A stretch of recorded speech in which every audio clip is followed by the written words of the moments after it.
Hi, this is George Sandmann. I'm the founder and CEO of Growth Drive. Growth Drive is the #1 best-selling business advising platform, and this is our podcast, The Business Advisor Hot Seat.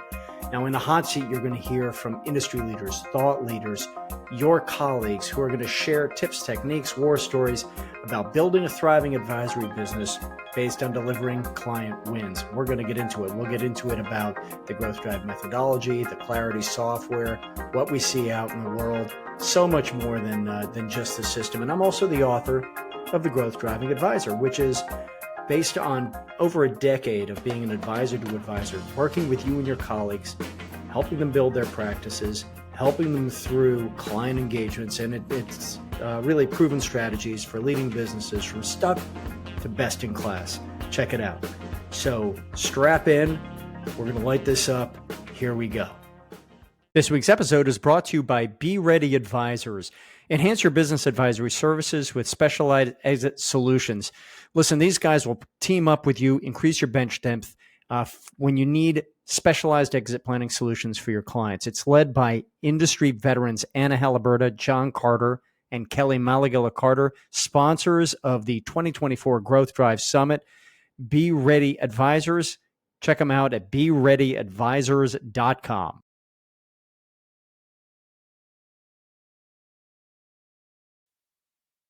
Welcome, ladies and gentlemen. This is George Sandmann, and this week our guest is Jeff Getty. Jeff Getty has been a friend for years. Listen, Jeff is a tax attorney extraordinaire, and he specializes in the tax implications, the tax planning, the estate planning, the wealth planning implications of building and transitioning a private business. So if you want to learn about a whole lot of things, let's just listen in as Jeff and I chat. And Jeff's also the author of a great book, The Descent is the Real Climb, Unexpected Truths About Successful Business Transitions. So listen up. Here we go. Well, welcome, ladies and gentlemen. And this week in the hot seat, we have my friend Jeff Getty. Jeff and I, we've known each other for a long time. And Jeff is with Callen Family Office. Jeff is an expert in enough things that I'm not going to try to list them. But Jeff, maybe I'll turn it over to you. Welcome. Thank you very much for being in the hot seat. And if you describe why you do what you do and why clients hire you. Sure, George. Well, thanks. First and foremost, thanks for having me on. I'm the managing director of business and transaction advisory at Callen Family Office, and I work with clients who are thinking about transitioning or transacting their business, typically in the middle and lower middle market space. Awesome. Yeah, and that's actually how we met years ago. And so, you know, we were going to talk today about something riveting to most people, but incredibly important, the tax implications of transitioning a business, and without sharing any of your IP, perhaps some tax advantages that are available, et cetera. What got you into, so you and I are both attorneys by training. In fact, I'm standing in a building that you worked in when you first started your career, right? Yep. Down here in Charleston. How did you end up in exit planning and in doing the work? Exit planning is just kind of an envelope for the very valuable work that you do. Well, George, I wish I could say I had this all mapped out in my career. I actually went to law school with the intention of being, I think, a prosecutor. I don't really recall the exact genesis to go. And after I did moot court, I realized I wasn't really cut out to be a trial attorney. And I took a tax class because it was going to be on the bar. And it just all kind of made sense to me, which is, I guess, says a lot about my personality. And when I graduated from law school, I decided that I needed a little more training and went and got my master's degree in tax. And I started working as a tax attorney, primarily in the estate planning field. And after a few years, I hate to say it, I got a little bit bored. I couldn't see myself spending the rest of my career drafting estate and trust documents. But I was lucky enough that the practice I was in did some transactional tax work, and I got synced in with that and found a niche I really enjoyed. I enjoyed working with entrepreneurs. I enjoyed learning about how they made money and did things and learning about their businesses and what made them tick, and learning about how to assist them as they monetize those businesses, how to successfully transition or transact those businesses. And I guess because I had that intellectual curiosity and that curiosity helped them achieve better outcomes, the career just kind of took off that way. And here I am almost 3 decades later, having spent, years and years of doing this. It just all kind of clicked, and that's where I ended up. So it's been a great ride. I really enjoy the work that I do. Done it on a national scope and basis. That's how you mine. And I like to tell people I've done deals in, I think, 43 states. So definitely a national practice. And I've enjoyed pretty much every minute of it. It's been an interesting ride, and I look forward to many more years of doing it. It's been a lot of fun. Yeah, absolutely. And it does say a lot about your intellectual curiosity that you find the tax code fun. I mean, it is. I remember carrying the tax code around in my backpack in law school back when we could do that. It's now 72,000 pages of regs. We'll just leave that alone. Yeah. But given the complexity of the tax code and some of the terrific programs that are in there, this is terrific advice. Anyone out there, any advisors out there who are looking for really terrific insights and potentially to collaborate with an absolute expert in the field, Jeff's the guy. Now that I've finished shining some sunshine on you, so you've just relatively recently started in a new role with Callen Family Office. What are you guys doing there? Yeah, it's a great question. So we were hired, myself and a colleague from my old firm came over. The Callen Family Office is a recent startup. They've been in business about 2.5 years. They recruited us to come over and start a business and transaction advisory practice to work with their business owner clients as they navigate through that next generation moving, transitioning, transacting businesses, primarily driven off of the demographics that are going on in this country. So they had a client base, a clientele that matches up with the demographics in this country, right? The baby boomers, they're kind of looking to exit these businesses, and they wanted to be able to advise them, and they saw us as a great addition to their business and their practice, and so that's why they brought us on board. And I think what's unique about what we're doing and about this practice is when I look at this world and I look at what's going on, the environment I grew up in has really changed fairly dramatically. There's a lot of people that have advised business owners over the years. It's been primarily driven off of expertise coming out of backgrounds that are somewhat similar to mine. A lot of estate planners and people who do estate planning work have kind of morphed into this field. But I don't see a lot of folks who have a deep expertise in true transactional tax and transactional advisory work. I don't think they teach it a lot in tax programs. It's an area, kind of a niche area, and it's been something that an expertise myself and colleague have worked on a number of years. So it's kind of a unique place to be in. Yeah. And so it provides a nice niche for us, and it provides a nice niche for our firm to be able to come in and provide better outcomes for our clients. And certainly also, we're very big on collaboration with other firms. So we do get brought in a lot of times with other practices. We use the word hired gun, and we're very big on coming into other deals as a specialty practice to assist other firms when they need help with a very specific transaction and bringing very specific expertise into that transaction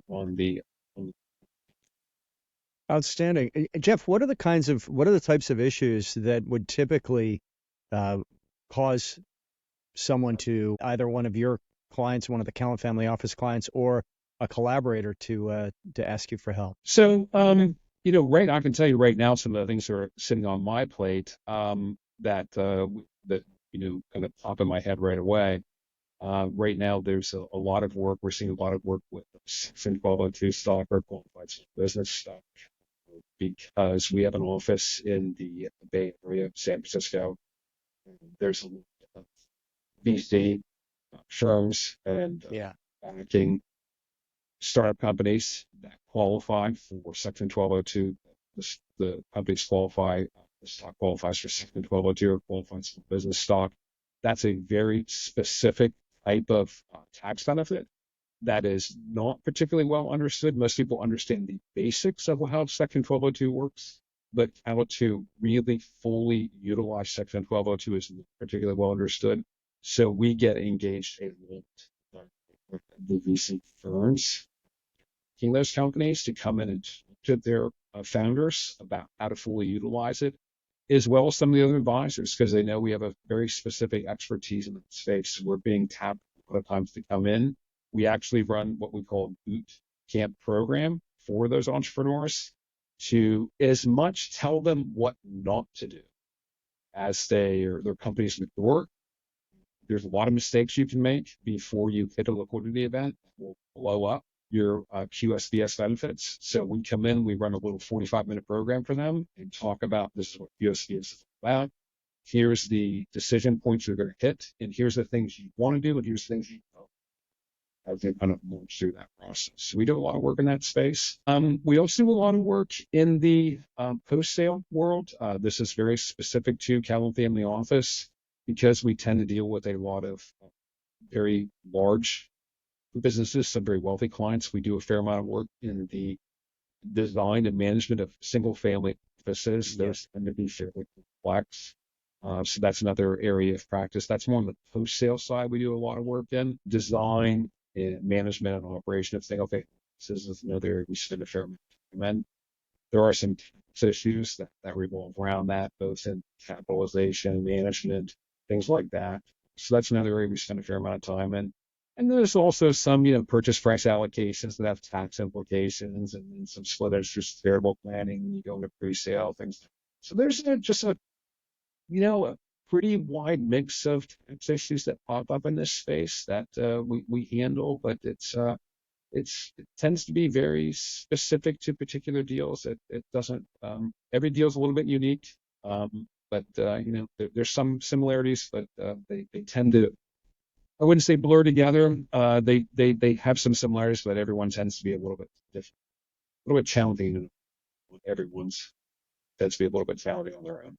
Absolutely. It's funny. We in the Clarity strategic capacity and business value analysis software, that's a mouthful. In Clarity, there is an equity value planner module, and in the equity value planner module, really the two things that we can do, but the key thing that helps a business owner achieve their post-deal revenue goals is increasing the strategic capacity of the business. But the other big one is what maybe it was you who described them as the silent partner in the deal, the federal government, right? They are your silent partner at 20-25% potential payout to your silent partner. And with good tax mitigation planning, right? We all want to play the minimum that we are required by law, right? And it takes an expert like you to help folks understand what the minimum required by law is and how to not do the things. And you just hit on it with QSBS, the things that can trip you up and cost a heck of a lot of money. I've experienced that myself. We won't go into it. But for the uninitiated, could you just give a brief, just describe what a program like QSBS does? Sure, happy to. The basics of qualified small business stock, it allows the holder to exclude per shareholder up to $10 million of gain on the sale of qualified stock. So each shareholder can exclude up to $10 million of gain, or 10 times the basis is the basics of qualified small business stock. That's can be enhanced by having obviously multiple shareholders. So if there's 5 shareholders, it's 50 million. There's not a lot of guidance from the service as to how many shareholders you can create, trusts and things like that can create additional shareholders. So there's all sorts of things one can do as a good planner, so to speak, to create additional shareholders. So that's where the planning expertise comes into play in a larger transaction to create additional slogans. Yeah, and would it be yes. I don't want to jump past that point, folks. You just heard something very valuable. And would you agree that there's a softball, right? Would you agree that the earlier in the process someone starts thinking about these issues, the better? Absolutely. It's tell people when we talk about particularly pre-sale tax planning, that the earlier one talks to a professional, the greater the likelihood for a better outcome. If somebody calls up, you know, a week before transaction closes, it's a very narrow probability. If someone were to call us, seriously, we really have a very wide range of things. Just like in your, if someone comes to someone who utilizes your system, what we do as well, we utilize your system. If someone comes to us, there's a ton of things we can help with growth, advice, everything else, tax strategies. It just makes sense, right? We have a lot of time, energy, ability. If someone waits till the 11th hour, there's very little we can do. So earlier is always better. It just makes all the sense in the world to call earlier. We can, there's tons more. And QSBS is no different than the other strategies. Earlier is always Yeah, absolutely. Fascinating.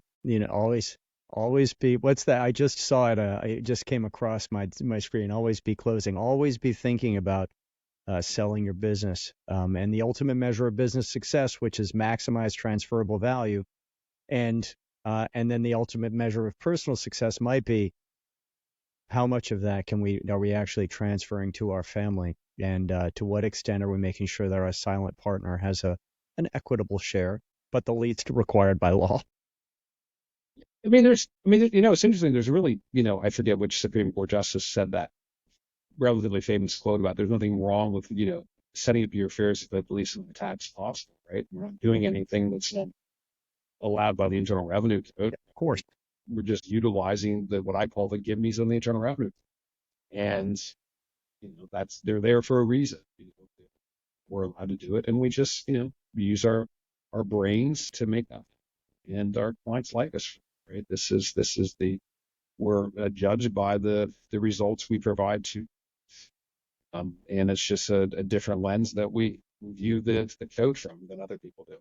Yeah, it's interesting because we can use the tax code. We can use the tax code in so many different ways, and even outside the context of this conversation, we can use the tax code to help us grow our business and grow our business in a way that meets our personal and professional goals. Yeah. What are some of the other, a lot of people don't know what to ask for, right? So what's some of the other areas that you enjoy working on with your clients? So, it's interesting. One of the things we really like to do with our clients is to expand the collaboration or expand the advisory table. So I'm not sure it's exactly what you're asking, but oftentimes when we're introduced or when we talk to someone, they believe that they're well covered, I guess is the way to put it. And in some ways they are. But advisors tend to think in silos, myself included, right? Yep. You have your own background, you have your own experience, and if you have a few gray areas, which I certainly do, you tend to focus in your areas. And one of the things I'd like to think we do is sit at the table with other people and try to listen to ideas. And age and experience tends to, at times, teach you that you can learn well from working with others. And, the example I'd like to give is coming from an estate planning background and then more or less morphing into more of a transactional background. There are times when those two worlds are in conflict with each other. So really good estate planning can sometimes be in conflict with a transaction. Sometimes we go into a meeting or an opportunity or strategy session where we have to temporarily and sometimes even permanently undo really good estate planning to get a better transactional tax result. And then after the deal is closed and after some time has passed and that deal tax work is seasoned, then reestablish the estate plan.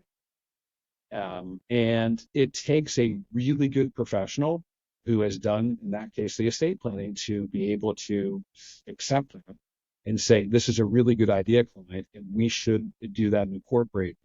And I like working with other advisors who can see that and see that value, be okay with it, and vice versa, right? Where we do work and then someone else comes in and looks at it and says, okay, Jeff, now it's time for us to, re-rack that and go back to the estate planning strategy. So I think that's an area we kind of enjoy doing because it's all about giving clients a better outcome. And I'm really big on collaboration and working with others to get Yes. better outcomes. If I could rewind back in time when I was a lot younger, I wish I had learned that lesson when I was younger. It wasn't like I was in conflict with other people. I just didn't understand or fully appreciate what I put it meant earlier in my career. It's just not something I was taught and something I really, truly understood and fully incorporated as much younger. Yeah, Jeff, I love to hear you say that. And I think we share a passion for delivering successful outcomes. And delivering successful outcomes means no pride of authorship.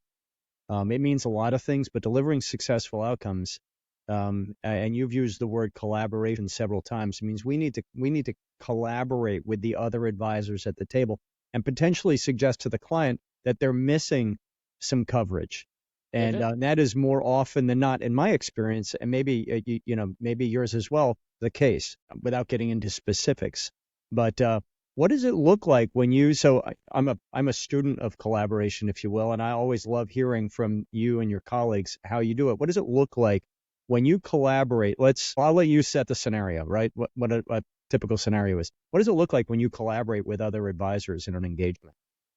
So I like to describe this as a conceptual table. And when I talk about tables, I like to talk about round tables because when you talk about a rectangular table, then someone needs to sit at it, which gives someone the position of power.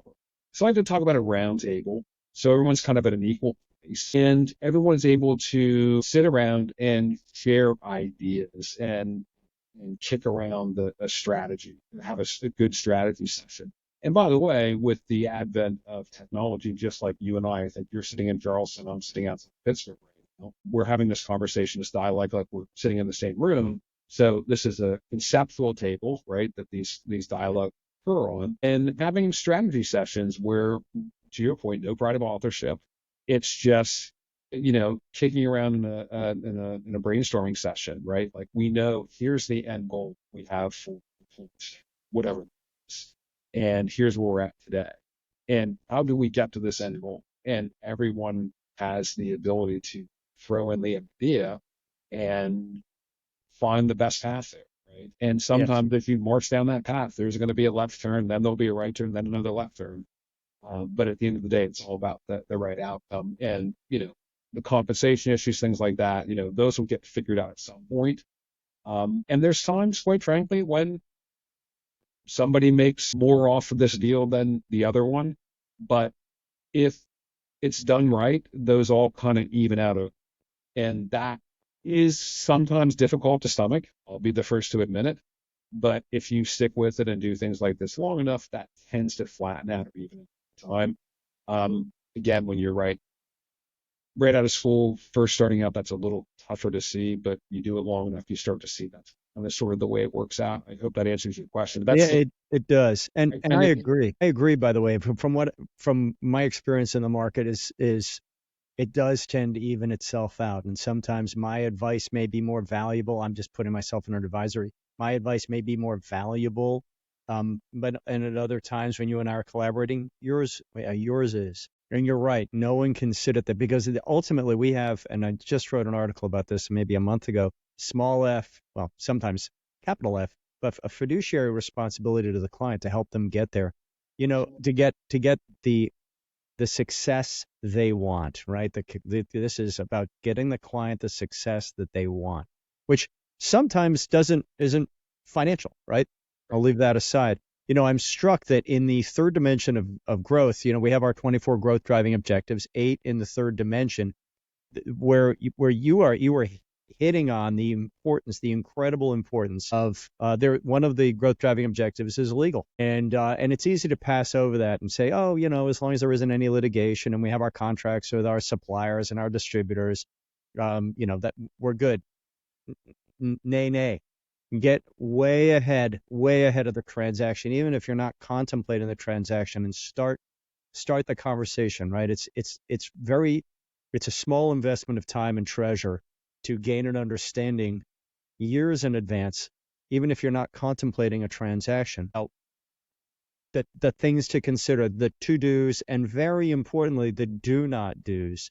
And I guess I'll leave my diatribe there. Well, I couldn't agree with you more, because what we find, right, as a transaction advisor is it's the little things become the big things in due diligence, right? Yeah. Because enough of those things, I don't want to diminish them by calling them little things, but enough of them become very big things. And, it's kind of like, I always use the analogy, and it's way overused, but I'm going to use it anyway. It's kind of like, I tell folks all the time, it's kind of like I always ask them, you ever sell a house, right? And if you never have, and most people have at this point in their lives, but if you ever sell a house, if, you walk through and someone sees something wrong, right, that should have been fixed, it automatically puts up the radar. Well, what didn't I see? So they keep digging and digging and digging. So you want to put your best foot forward, and you want to cover as much stuff as possible. And to the extent you can't fix something, you better disclose it, and you better have a good explanation. And I think that's the real value of a system like yours. If you're giving the client the opportunity to see it from what I consider buyer's perspective, shine a light on it, fix it or disclose it, and build a story, right? Yeah. All of those things, right? And that's what drives the real value when you come down to a transaction. And that might be oversimplifying your system, but that's the way I view it in its simplest form. And that is so valuable to our clients. And that's what makes it such a great system. So there's my plug. Thank you. Thank you very much. That means a lot. And I agree with you, right? The more we show up at the deal table, understanding, you don't show up anything. Let's use sports, something relatively nonviolent. You don't show up if you're going to be playing football against another team. You don't show up and make it up as you go along on the field. You will have practiced. You will have prepared. You'd understand your opponent. You're going to, the best things that you can do to win, and they're going to know a lot about you. And they're going to do their opposition research, or their opponent team research. Right. Opposition research has become a dirty word. They're going to do their research on you to figure it out. And you're right, due diligence is a very fine sieve, and it only takes imagine a tiny pebble in your shoe when you're going when you're going to run a marathon. Imagine what the impact of that pebble. And ladies and gentlemen, and Jeff, you know this, I know this, but those of you listening, that tiny pebble can derail the transactions are derailed sometimes for the smallest reasons. Often they're derailed for giant reasons. It's sometimes for the smallest reason. Yeah. I couldn't agree more. It's amazing to me how fast a deal can fall apart for stuff that seems relatively normal. And, we're both trained as lawyers, as you mentioned before. And, we're always taught to be over-prepared, never ask a question you don't know the answer to, all these things you're taught. And it's great. It's a great training ground for this type of work because you really do have you have a good mindset for it, right? Yeah. Don't go in unprepared. And you try to teach your clients, right? Like this is super important because it is, right? It's all about getting the best value and the best, again, same messages over and over and over again. The good news is, for what it's worth, from my perspective, I think clients today are better informed and more responsive to this type of advice than they were years ago. Great. When I first got in this field, it was more of a black hole, which was in some ways a lot more powerful. Yeah. There's other challenges today that are different than years ago, but that's one challenge I think that's gotten, in my experience, a little bit easier. It's interesting because if we think about the glass half full, a couple of things. You made a comment earlier that we're using technology right now to work, we're 1,500, 1,200 miles apart. By the way, see you next week, man. But I'm hearing, post-pandemic, a lot more of advisors, guys like you and your colleagues working with a business in the Bay Area or with a business in Miami. And sure, you're going to have to travel at times, but most of the work is done using this wonderful technology that's video conferencing, and where I started my career. And so there's that aspect. So the best advice possible is available, and that need not be local. And to that, I would add, let's just use social media as a. There is so much really good information out there that is becoming more and more accessible through the advent of AI, that I believe that business owners are much better informed than they have ever been. And if we go back just a decade to where you might get the best advice in, let's pick a town, Tulsa, right? You get the best advice in Tulsa. You got the best people in Tulsa, but that doesn't mean that's the best advice available anywhere. Nothing against, I love Tulsa, nothing against Tulsa, right? But we're able to go national in our search and in securing advice. And that's where you come in. Callen, if I remember correctly, it has within its galaxy $3 trillion in your galaxy. I mean, you guys touch a ton of the market. So Callen LLC, which is our strategic partner, is a institutional advisory firm, has about 7 trillion under. 7 trillion. I was way off. And then Callen Family Office, which is the company I work for, has 6.4 billion under management. So there are two separate firms that we touch. Between those two firms, that's a very wide scope of assets and industries and people. Yes, it's correct. And yes, it is a wide-reaching arm for Thor. Yes. Yeah, huge, a very high level of sophistication, and I love it. I was thrilled. I'm thrilled for you personally. That it was a great move for what for what it's worth. It was a great move. I'm super happy. I work with some wonderfully smart people who have really opened my eyes to some very unique opportunities and meeting some great people, which has been, every job I've been at in my career has been an interesting experience for sure. And I've learned stuff everywhere, and every one place has its pluses and minuses. But I will say, in the plus column, this place is plus still as I've ever seen. Awesome. That's been, set up to succeed, right? And set up to help clients succeed. Yeah, for sure. I'm sorry. Go ahead. No, I was just gonna. We've been dancing around a profession without describing it, but what we're really talking about is creating a strategic plan to exit your business. So, exit planning, but we're really talking about equity, and feel free to disagree with me, but I think what we're really talking about is equity value planning. Imagine if you're a private business owner, bringing the same level of sophistication and advice and results to a privately run businesses that a public company would take for granted, right? And ask yourself as a business owner or an advisor to business owners if it is smart.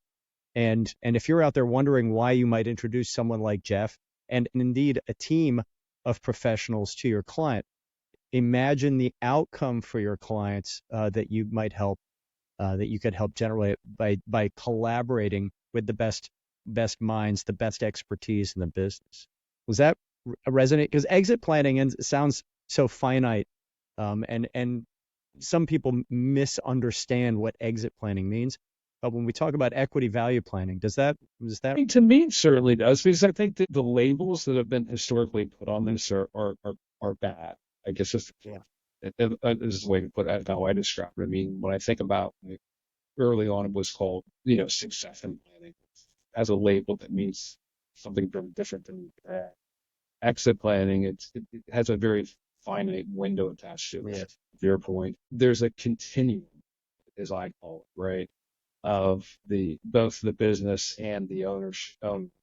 When I talk to clients, in most cases, right, I tend to view their worlds and their situations as there's a family continuum, right? Where you start with the entrepreneur who builds the business, and then they move on to that next stage, but they don't disappear. The business doesn't necessarily disappear. They just move on to a different stage, and then the family continues, or their legacy continues, whether it's through a foundation, the next generation, or they're owners of that business or something else. It's a continuation. And when clients start to view things that way, they get a very different dynamic, different thought process. And that's what the field of, I'll call wealth management, is really more about. Yes. It's not a finite process. It's not a start thing. And when people start to view it that way, they start seeing the value prop. I think what we're doing is very different than they perceived to be initially. That's very helpful when people start to see it that way. So it's not a limited duration engagement. People sometimes will ask me, it must be tough to spend all this time with clients and do this great work, and then you disappear and never speak to them again. Well, that's really the way work goes. Most of the clients I work with, their clients indefinitely, right? Or their families, or their businesses. They just don't disappear. There's always something to be done, some entity or some next generation. That's just the way it goes. They just don't disappear forever. It sometimes happens, right? There's the unusual piece, but for the most part, it continues, which is surprising to a lot of people who don't really understand the field now. So it's it's I love to hear you say that, Jeff, because what we often people have seen me do this, right? The business needs to be immortal, right? And we need to help our client understand that it's the immortality of your business that gives it value. And you need to create a business that is going to go on to greater glory, to greater good, to deliver higher returns after you're gone. We're going to pluck you out of it. And that business needs to be immortal, and the buyer needs to understand that it is immortal and going on to greater glory. And pardon me for using religious, I'm not a very religious guy, but immortality is a great descriptor. And what a lot of business advisors don't, and I'm so happy you just underscored it, but a lot of business advisors who may be more transactional, here I'm talking about management consultants, business coaches, EOS implementers, et cetera. Your relationship, the wealth advisor's relationship with the client transcends their career. That relationship is quote unquote immortal. And therefore, the value to you as a wealth advisor is far higher than it is typically to a business advisor or an M&A advisor. And therefore, the risk to you from collaborating with others, you have the most risk at the table. But you, the wealth advisor, have the most risk at the table from a purely financial perspective. The client has the highest risk in return, right? Right. But amongst advisors, and I'm just using this as an opportunity to underscore for business advisors the importance that in collaboration, Jeff, you described sitting around the table and talking about ideas. The client is not in the room. We're doing this for the client's benefit. But as business advisors, we must understand those dynamics and respect them and honor them. And anyway, I'm on my soapbox. I apologize, but yeah, I think it's an important point to make, and I'd say the other part that kind of goes hand in hand with that, and this is something that I didn't appreciate when I was younger, but closer I get towards the end of my career, which is, and this gets pretty far off topic, is I've started to do some level of mentoring, right, with folks that are interested in this, because somebody did it for me, and I'm very big on that, because that next generation of advisors would like to see them have that same mindset, right? Because this continuity of this type of advisor is important, because this doesn't stop. The businesses, these small business, what I call small businesses, closely held businesses, are the enormous part. Yeah.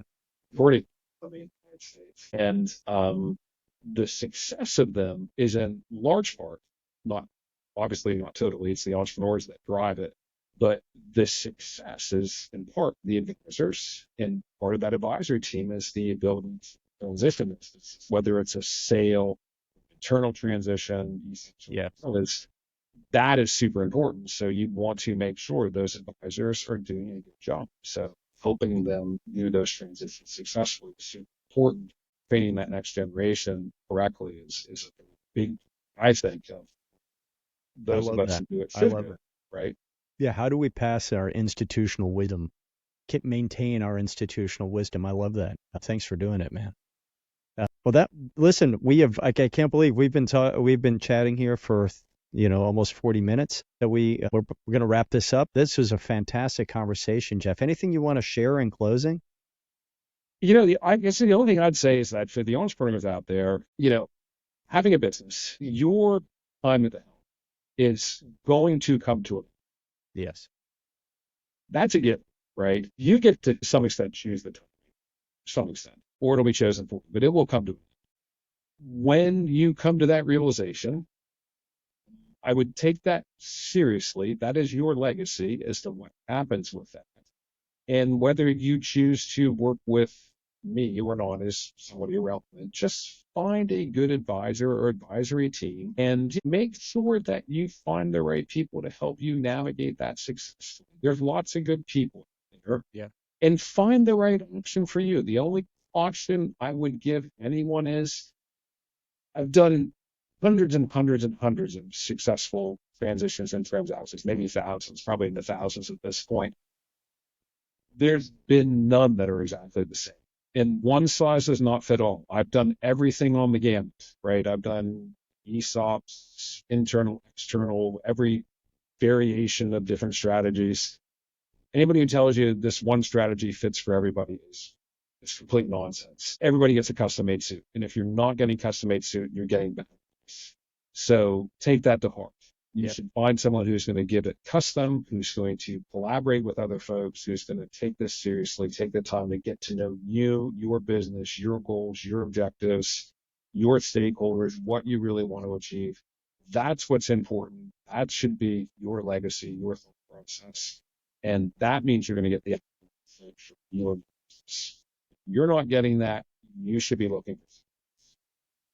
Yes, that's my parting shot. You get an amen from that. Absolutely, man. That's great advice. Thank you, Jeff. All right. Well, listen, thank you very much. I really appreciate you being in the hot seat, you sharing out with the world, with the community. And I'm looking forward to seeing you in just a few days down here in Charleston. Thanks for having me, man. Looking forward to being down there. Awesome. Okay. Thank you. Hi, this is George. Thanks for listening. If you like what you heard, you can subscribe, like, and please take 2 seconds to leave a review. It tells the world that you like what we're doing, and it helps us understand how we can improve the show. Thank you, and see you next time.